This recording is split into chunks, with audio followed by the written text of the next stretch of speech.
BTech complete చేసినప్పటికీ కూడా వాళ్ళు కనీసం ఫర్దర్ ఎడ్యుకేషన్కి వెళ్ళడానికి సర్టిఫికేట్స్ ఇవ్వని పరిస్థితి ఉంది.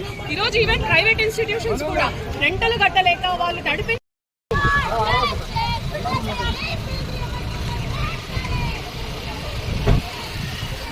Oh!